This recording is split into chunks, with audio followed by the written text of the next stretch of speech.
మొఘల్ చక్రవర్తి ఔరంగజేబు సమాధిని తొలగించాలని డిమాండ్ చేస్తూ పరివార్ సంస్థలు నిర్వహించిన నిరసన ప్రదర్శనకు పలు అసత్య ప్రచారాలు కూడా తోడై నాగ్పూర్ తీవ్ర మతహింసను చవిచూసింది. దీనిని ఖండిస్తూ ఔరంగజేబ్ సమాధి వర్తమానంలో ఒక అనవసరపు అంశంగా ఆర్ఎస్ఎస్ వ్యాఖ్యానించడం అత్యధికులకు ఆశ్చర్యం కలిగించింది. నాగ్పూర్ ఆర్ఎస్ఎస్ కేంద్ర స్థానం కావడమే కాక ఔరంగజేబ్ సహా మొఘల్ చక్రవర్తులంతా పరివార్ ప్రధాన లక్ష్యంగా కొనసాగుతున్న సంగతి తెలిసిందే. నాగపూర్ కార్యాలయం పెద్దలకు తెలియకుండానే ఈ వివాదం రేగి ఇంత హింసాకాండ జరిగిందని అధికులకు ఎందుకో నమ్మకం కలగడం లేదు. చిన్న నిప్పురవ్వ చాలు, కాస్తంత గాలి తోడితే ఎన్ని కొంపలనైనా తగలబెట్టవచ్చును. నాగపూర్ హింస కార్యకారణ సంబంధాల కంటే మొత్తంగా మొఘల్స్ చుట్టూ ఎంతో కాలంగా సాగుతున్న మత రాజకీయం, వారి సమాధులు, నిర్మాణాలు నిరంతర లక్ష్యాలుగా మారుతూ ఉండటం ప్రధానంగా గమనించాలి. ఎవరో అంటిస్తే తప్ప మత హింస తనకు తానుగా రాజుకోదు. ఈ హింస వెనుక లోతైన ముందస్తు కుట్ర ఉన్నదని మహారాష్ట్ర ముఖ్యమంత్రి దేవేంద్ర ఫడ్నవీస్ వ్యాఖ్యానించారు. ఆయన ఎవరిని లక్ష్యంగా చేసుకుని ఏ కోణంలో ఏ మాట అన్నారో తెలియదు కానీ పెద్దగా ప్రాచుర్యం లేకుండా పడి ఉన్న ఓ 300 ఏళ్లకు పైబడిన సమాధిని తొలగించాలని పరివార్ కార్యకర్తలు డిమాండ్ చేయటం వెనుక స్పష్టమైన ఆదేశాలు, నిర్దేశిత లక్ష్యాలు ఉన్నాయి.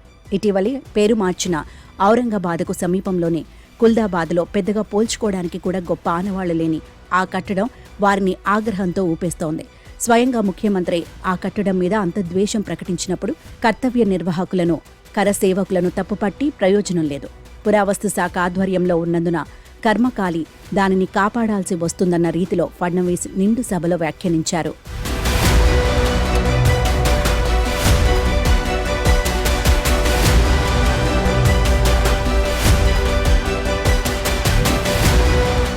ఆ కట్టడం ఊసెత్తడమే మహాపాపం అన్నట్టుగా ఎంతో తేలికగా మాట్లాడారు.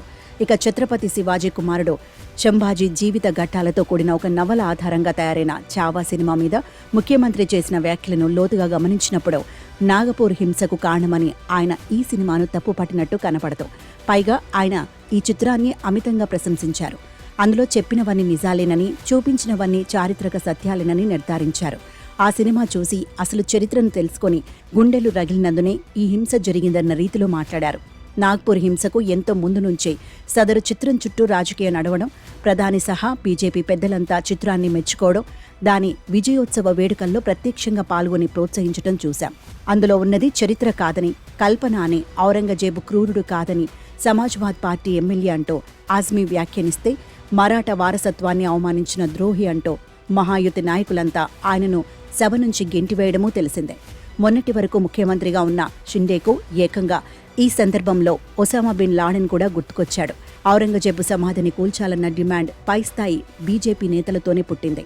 రాణేలు, షిందేలు, బోసాలేలో పద్ధతి ప్రకారం వివాదాస్పద వ్యాఖ్యలు చేస్తుంటే మా అందరిది ఒకే మాట, కానీ కాంగ్రెస్ ఏలుబడిలో ఏఎస్ఐ రక్షణ దక్కడంతో దానిని విధిలేక కాపాడవలసి వస్తున్నదని స్వయంగా ముఖ్యమంత్రి చెప్పిన తర్వాత అది ఒక సందేశంగా, నెరవేర్చాల్సిన లక్ష్యంగా దిగువ స్థాయికి చేరడం సహజం.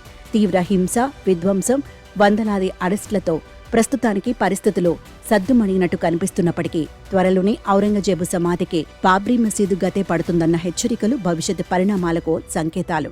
దేశ ఆర్థిక రాజధానిని, పారిశ్రామికంగా అగ్రస్థానంలో ఉన్న రాష్ట్రాన్ని ఇటువంటి వివాదాలకు దూరంగా ఉంచాల్సిన బాధ్యత దేవేంద్ర ఫడ్నవీస్ మీద ఉంది.